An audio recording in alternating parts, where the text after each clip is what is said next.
but it's easy to miss the obvious, isn't it? Today, that's what we're going to talk about in our series through the New Testament letter of James. The obvious, particularly the spiritually obvious, because there's a lot of it that we can miss. So let's pick it up right where we left off, James chapter 2, beginning with verse 14. What good is it, dear brothers and sisters, if you say you have faith but don't show it by your actions? Can that kind of faith save anyone? Suppose you see a brother or sister who has no food or clothing, and you say, "Goodbye, have a good day, stay warm and eat well," but then you don't give that person any food or clothing. What good does that do? So you see, faith by itself isn't enough. Unless it produces good deeds, it is dead and useless. I really like how Eugene Peterson paraphrased that. Let me read it. He said, "Dear friends, do you think you'll get anywhere in this if you learn all the right words but never do anything? Does merely talking about faith indicate that a person really has it? For instance, you come upon an old friend dressed in rags and half-starved and say, 'Good morning, friend. Be clothed in Christ, be filled with the Holy Spirit,' and walk off without providing so much as a coat or a cup of soup. Where does that get you? Isn't it obvious that God talk without God acts is outrageous nonsense?" James starts off this section by going for the spiritual jugular. What good is faith without action? What good is spirituality without substance? What good is God talk without God acts? And the answer is, well, it's not any good at all. In fact, what James is suggesting is that it's not even authentic spirituality at all. It's not real faith. Why? Because faith without action is dead. It is lifeless. It ceases to be something that is functioning. Now, as we said at the beginning, this is something that falls into the obvious category, but it's missed by so many people, which is why James knows he has to drive home this very simple, elemental, but incredibly important truth. Faith results in action. If it doesn't, it never really was faith. When you truly believe, it will impact your life. Just like you couldn't walk by someone that you really cared about who didn't have food or clothing and not do something about it, you can't have real faith and not do something about it. You can have this outer veneer of spirituality. You can know the terminology. You can know the routines. You can know the rituals. You can have conversations about spirituality. You can read about spirituality and not be truly spiritual. Never have it take root and flesh itself out, which means it was never authentic spirituality to begin with. It was never faith at all. Instead, it was something lifeless. It was something dead, anything but alive. But then James anticipates how some might respond to that they would make it all about works and make it all about the deeds, reduce faith to being nothing more than what you do. But that was not what James is wanting to say at all. So he deals with that next. He says, "Now someone may argue, some people have faith, others have good deeds, but I say, how can you show me your faith if you don't have good deeds? I will show you my faith by my good deeds." Again, Peterson's paraphrase is spot on. I can already hear one of you arguing or agreeing by saying, "Sounds good. You take care of the faith department. I'll handle the works department." Not so fast. You can no more show me your works apart from your faith than I can show you my faith apart from my works. Faith and works, works and faith fit together hand and glove. James is giving us a very important balance here. There are a lot of people who want spirituality to be nothing more than just doing good things, caring for the poor, housing the homeless, feeding the hungry. But they don't want any of the faith aspects of it. Actually believing something or having to have faith in something, something substantive like that, cognitive. So they read the first part of James and they say, "Way to go, James. And I love this letter. I never liked those faith guys anyway. All that doctrine and Bible and church and beliefs and morality and prayer. Let's just feed the poor. Let's just house the homeless, do goods to widows and orphans." I'm a works and deeds kind of guy, and I'm glad for someone to finally say that's what it's all about. Not what you believe, not how, spiritual or orthodox or believing you are, just what you do. To which James says, that is as empty as faith without deeds. It's both. Faith and deeds are two sides of the same coin. But there's no doubt that James sees most people getting this wrong in one particular way, and it's the way of having good deeds without faith screwed up. Most people don't screw it up that way. Most people screw it up by going the faith without deeds route. a dead, lifeless spirituality that's no spirituality at all. There's belief, but not behavior. There's knowing, but there's not doing. There are words, but there are few actions. And that's so warped that James goes after it mercilessly with some of the most penetrating, revealing, and quite frankly, disturbing lines, I think, in all of Scripture. Let me read them. You say you have faith, for you believe that there is one God. Well, good for you. I mean, even the demons believe this, and they tremble in terror. How foolish. Can't you see that faith without good deeds is useless? Again, I just can't resist throwing in Peterson's paraphrase again. It's just so spot on. He says, do I hear you professing to believe in the one and only God, and then observe you complacently sitting back as if you had done something wonderful? Well, that's just great. Demons do that. But what good does it do them? Use your heads. Do you suppose for a minute that you can cut faith and works in two and not end up with a corpse on your hands? Do you know how many people believe in God? I mean, like right now, based on the latest Gallup survey, Gallup poll, 92% of all Americans believe in God. Another 6% or so would consider themselves agnostic, meaning they're not sure.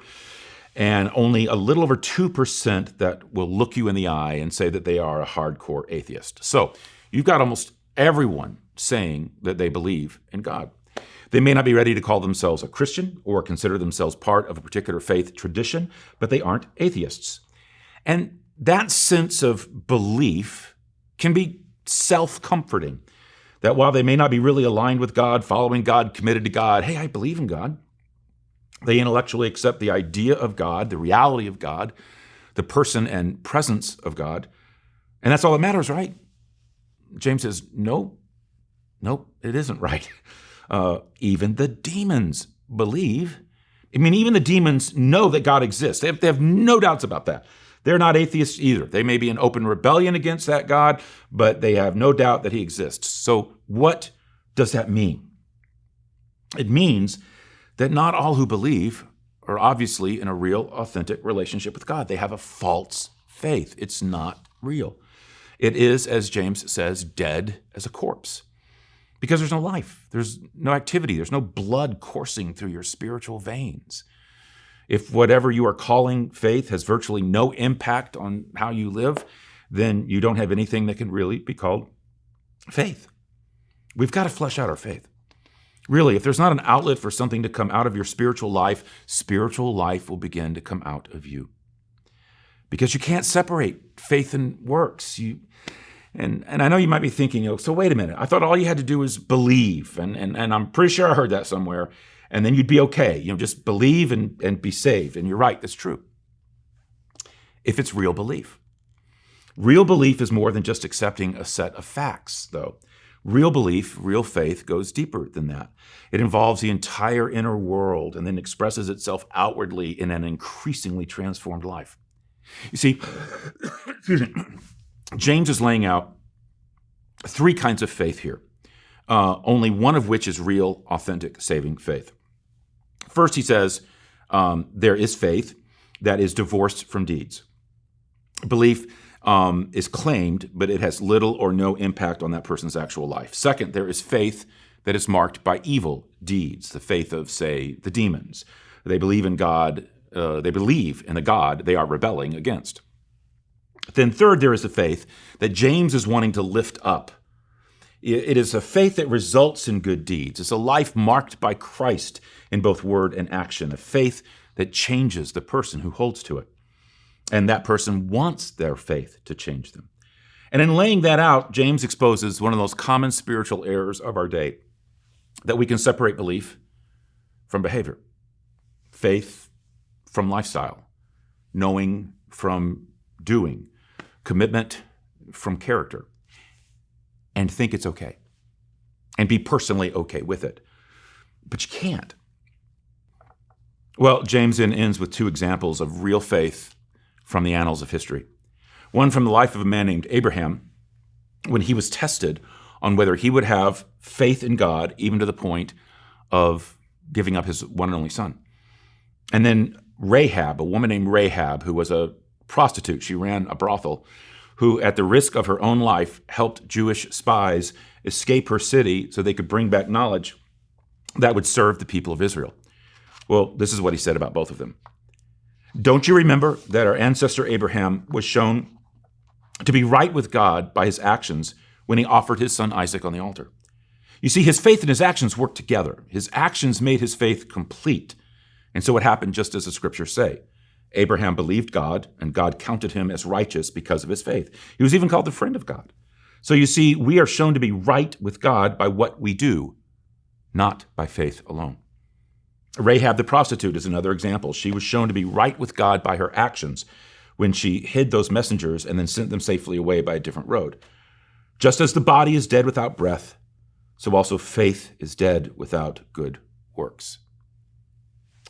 Well, that's what real faith is about. What you have in your head makes it to your heart and then comes out through your hands, not bypassing any steps along the way. Head, heart, hands. It's the example of Abraham and Rahab. James talks about how they not only believed, but behaved. The two were joined together. Now, it wasn't that they earned the favor of God by obeying him. Instead, they acted as a friend of God should act, and thus showed that they really were God's friend.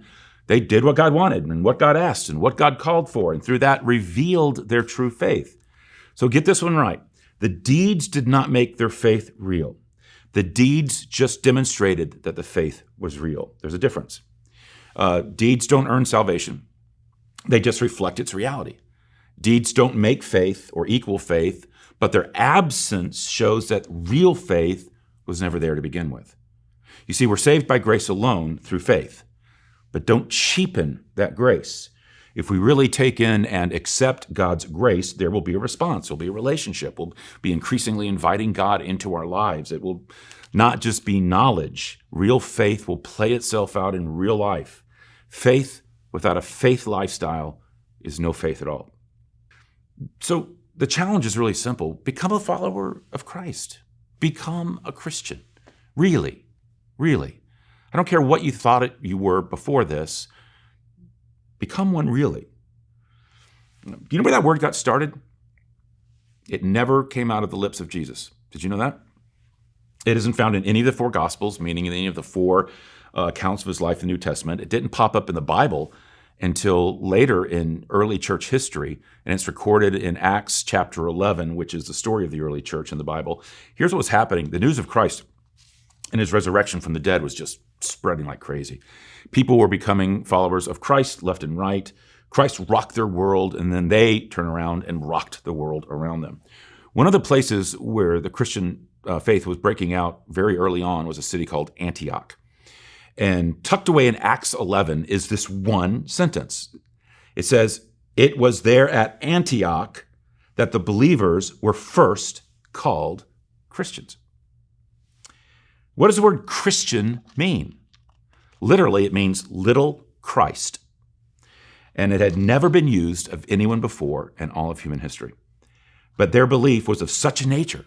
It was so real. It was so authentic. It was so incorporated in their day in, day out life that there was no other word for them.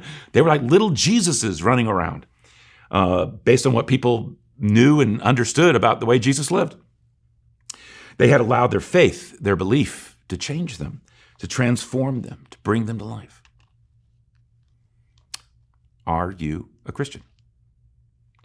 Are you a Christ follower? Someone who's attempting to be a Christ imitator? You can be.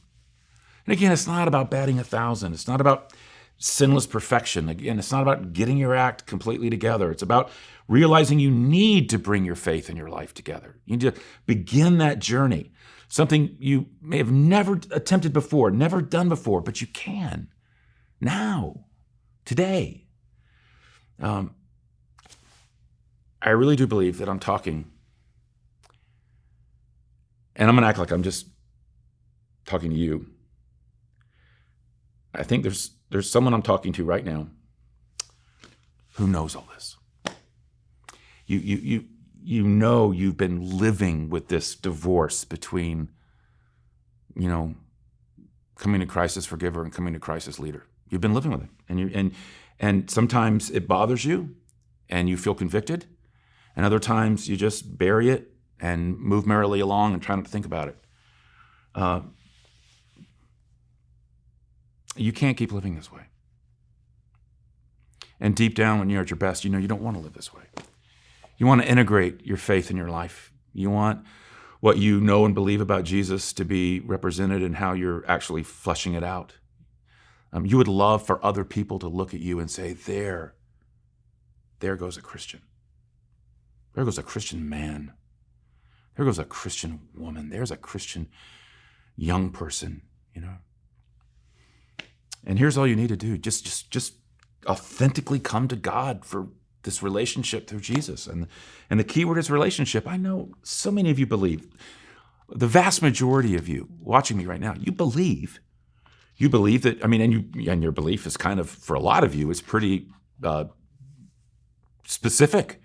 You believe that Jesus was God in human form, that he came to earth to lay down his life for ours in order to pay for the wrongs we've committed. You believe that on the third day he rose from the dead. And that through his life, death, and resurrection, there is the forgiveness of sins when you accept what he did on the cross for us. You know that the sin in your life is serious business, so serious that someone needed to step in and pay the price of it for you. You believe that's what Jesus did on the cross, that he took your place and paid the price for your sin, and that he rose from the dead and through that offered to raise your life too. You believe that.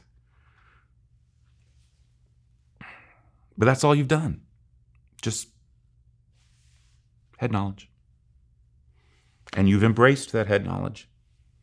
But you haven't lived that knowledge. You haven't moved from being a Christ believer to a Christ follower. You've never taken it into your heart and your life in such a way that it's really made any kind of difference in how you're living.